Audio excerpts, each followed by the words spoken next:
from the University of Tennessee Extension Institute of Agriculture with an office in Jackson, right? Yes, sir, and I have my card for you. Okay.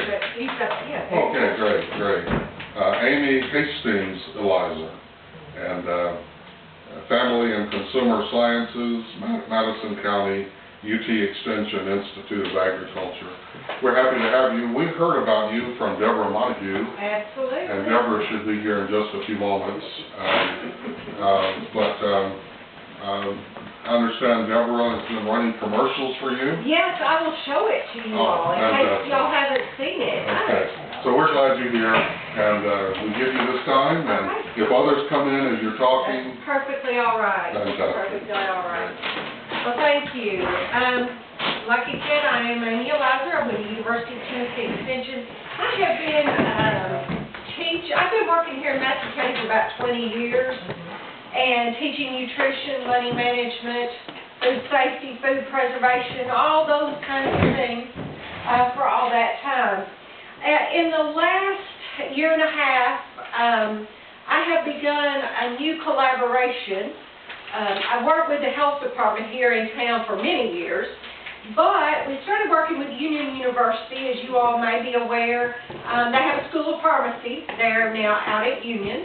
And I began working with a part of that program that's interprofessional studies that really is working with them to understand about community outreach and working with others that are not there in a healthcare facility or at a pharmacy.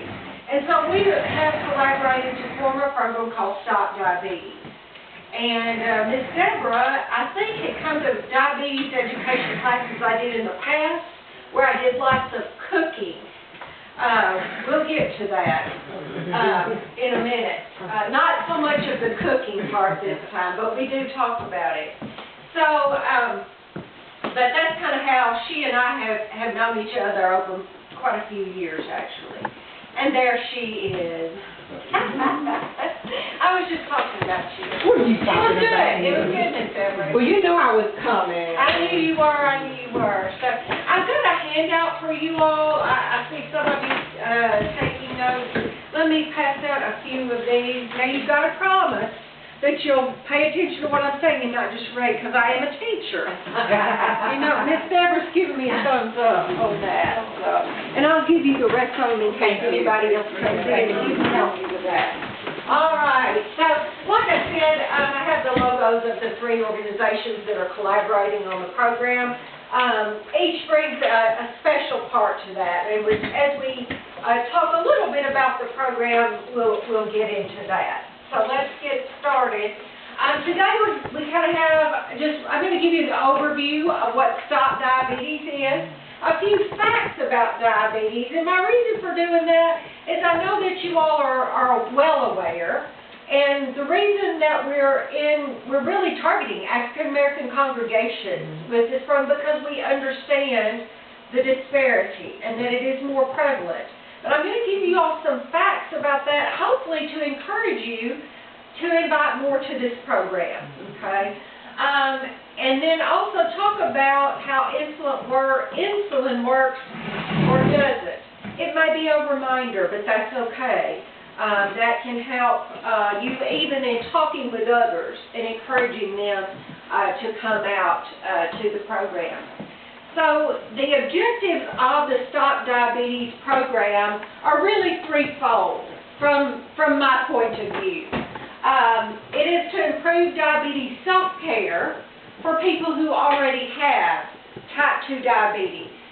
I know many people, when they're diagnosed, may go through classes or be consulted by a healthcare provider or a registered dietitian, but sometimes we need a booster shot of information and a reminder. The second objective is to reduce the negative outcomes for people who have type 2 diabetes already, to decrease amputations, progressive eye problems, to try to help people combat those issues. And then to reduce the progression from pre-diabetes to type 2 diabetes, and those who've been told that they are have pre-diabetes, but it could also be just people that are concerned for it, that know they are at risk, and that want to do and learn what they can to avoid that in their future.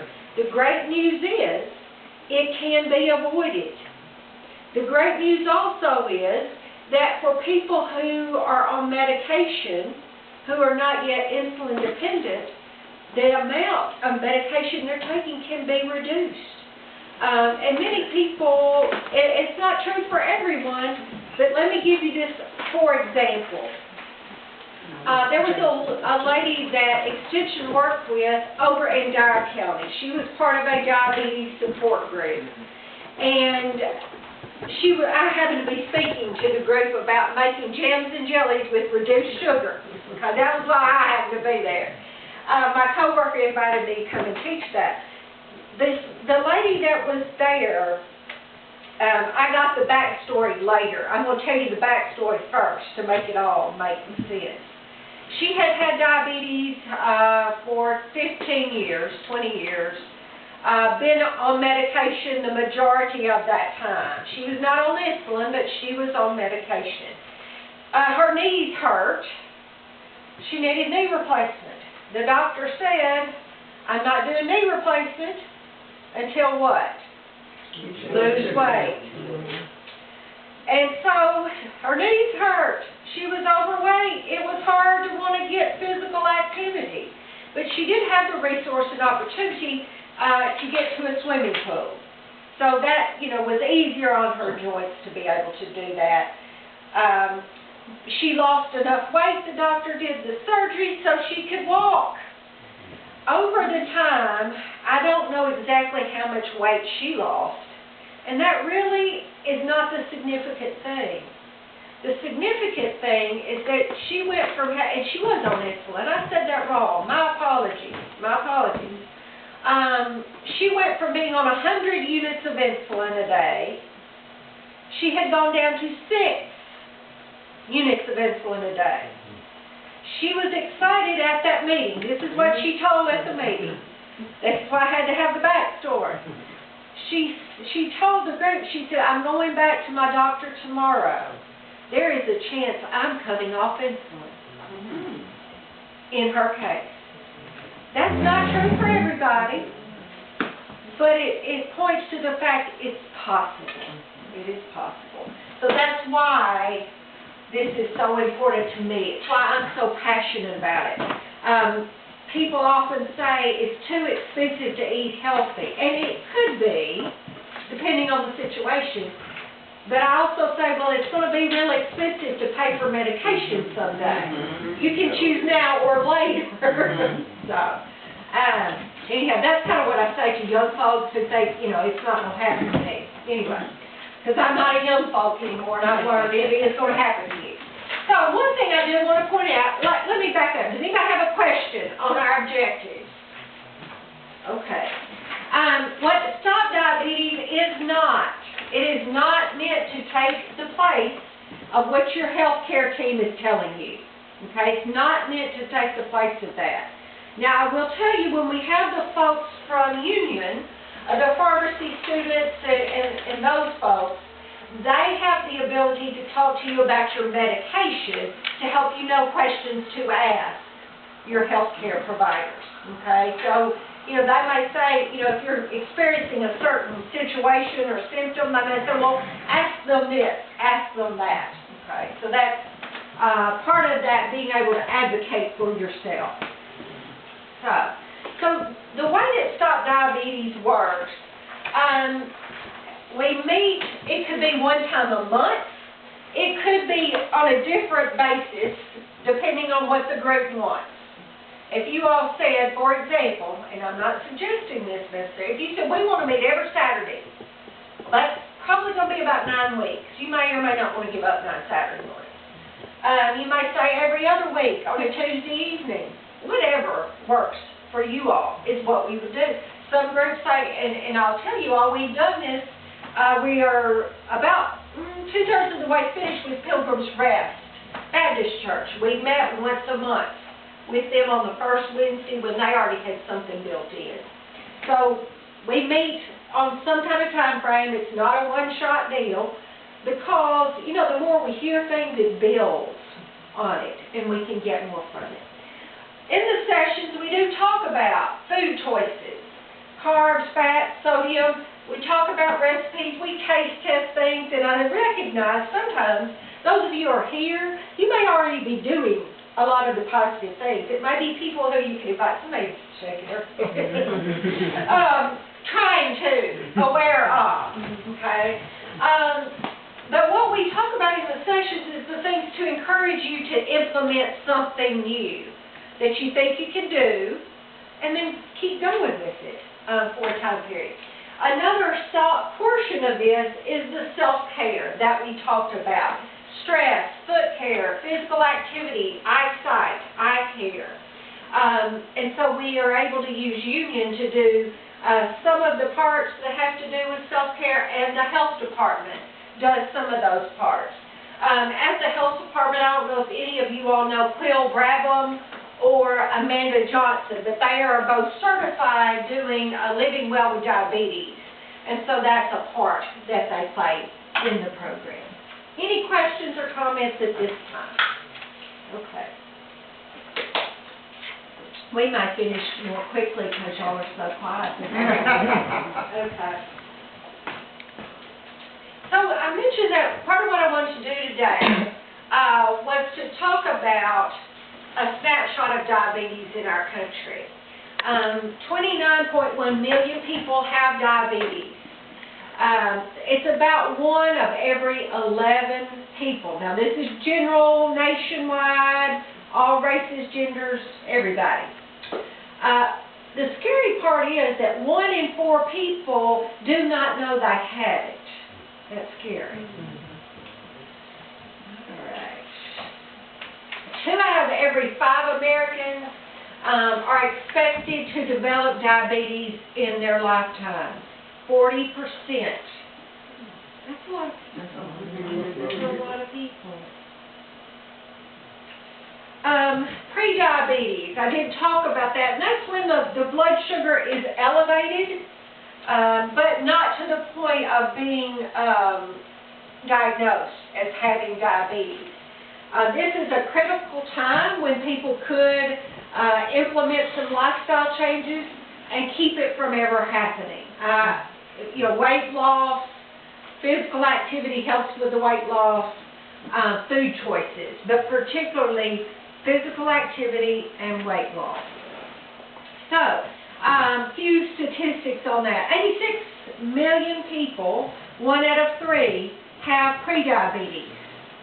9 out of 10 do not know that they have prediabetes. No idea.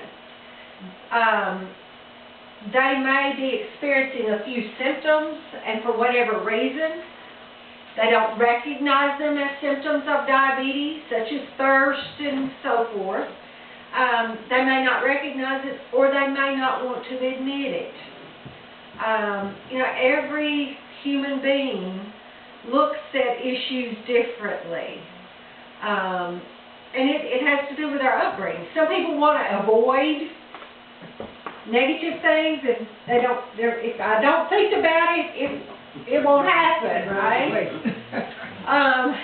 You understand where I'm going with that. Some people face it head on and are like, I'm not going to let this get me. Everybody's different. It's a very personal thing. But as I said, with weight loss and physical activity, 15 to 30, without it, people will develop diabetes within 5 years. Okay, 15 to 30% will develop it. So the bigger percent may not, but we don't know which one we are doing. All right, let's look at the cost. We talked about the cost of eating healthy now or buying meds later. $245 billion is the cost of work, of lost wages and work for people diagnosed with diabetes. Now, I know Miss Deborah's retired. That would keep her, that might slow her down from doing all of her activities. But if you think about families that are dependent on someone's wages, it is a very tough thing for them. The risk of death for adults with diabetes is 50% higher in the short term than those without diabetes because of the multitude of complications. You'll notice there, I don't know how we can see it up here, but we think about blindness. What other things do we typically think about? Without looking on your sheet.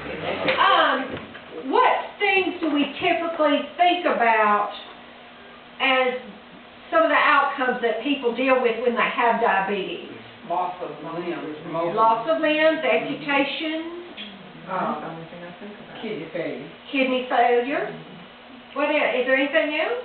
Blindness. Blindness, Heart disease. heart disease. And here's the thing I want to say about heart disease.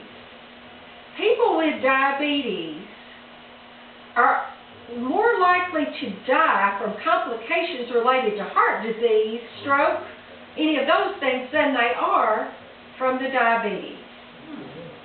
So that's something that people need to recognize, because let's just talk about food for a minute. Everybody loves to talk about food. If you can't have a lot of carbohydrates, what do you eat? We need to. We try to, but they eat sugar. They eat other carbohydrates, or they eat protein.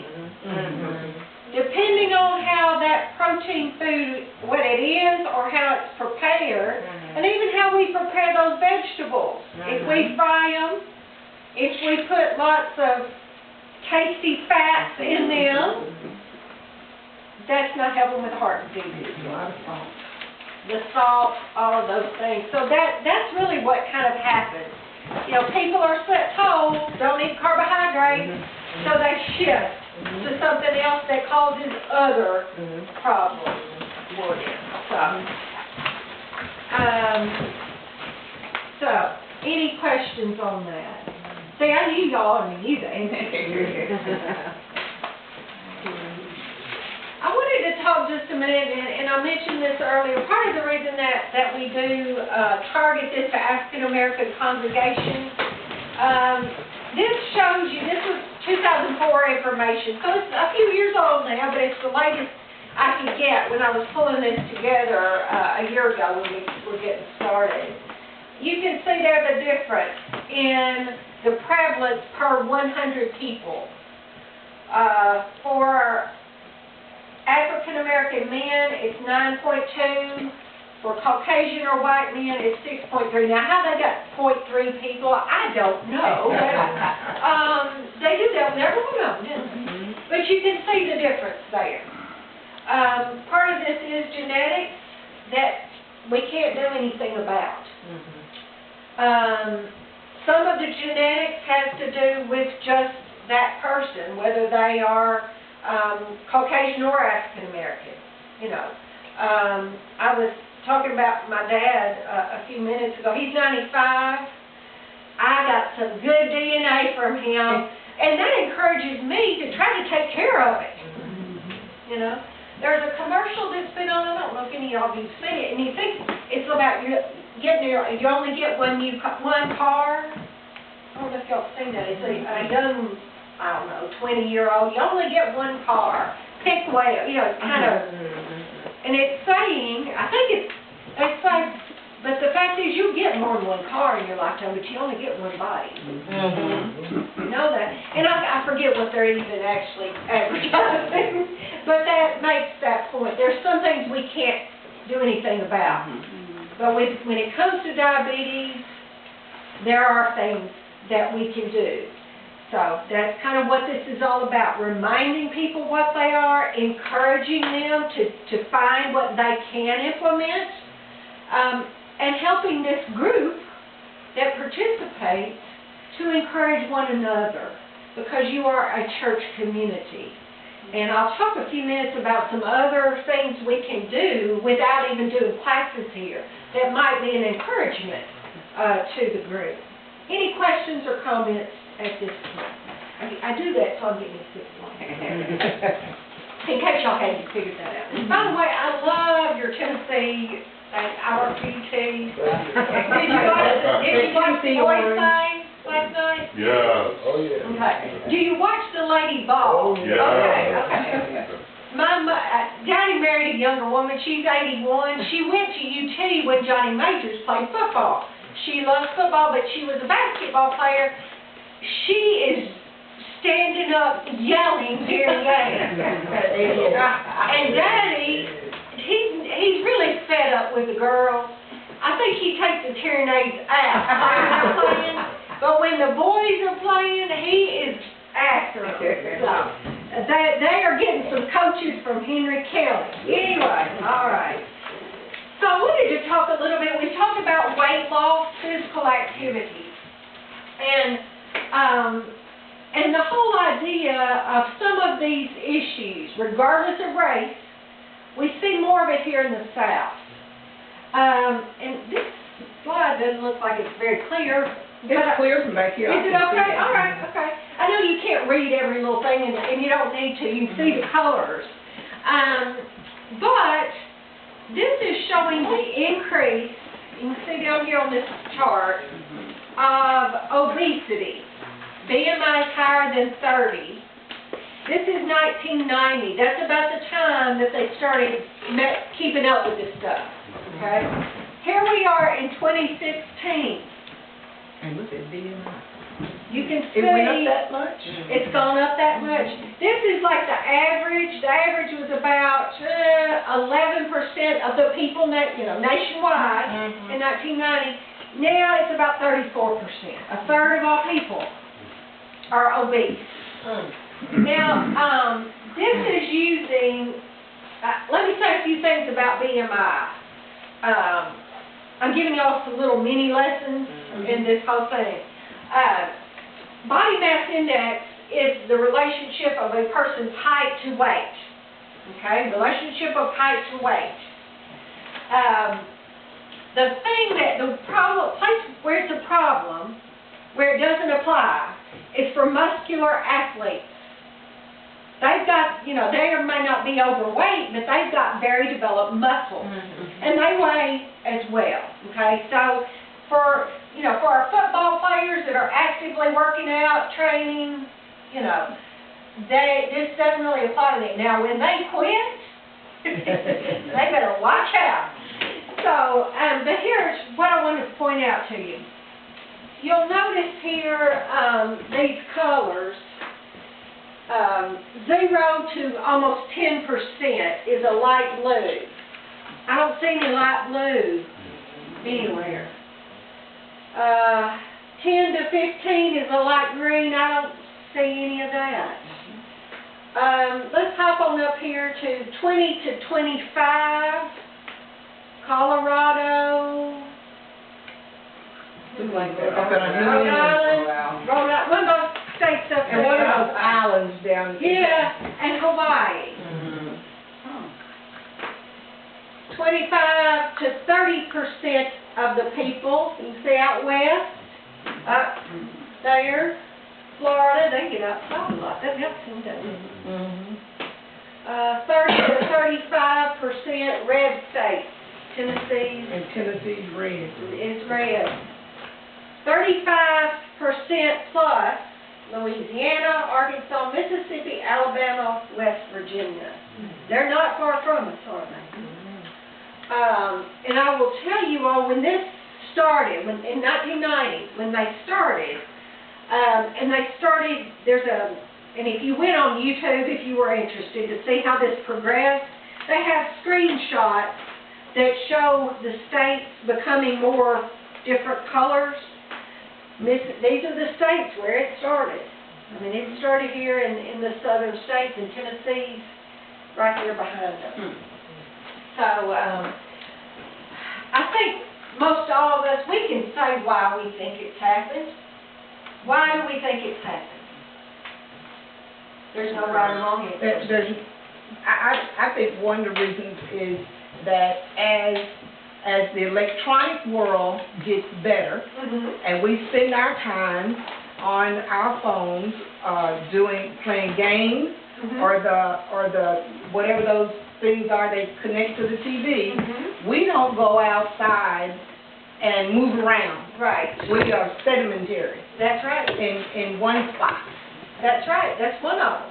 And then eating fast food, when I was growing up, I think I was in college before fast food got that popular. I mean, we had few, but McDonald's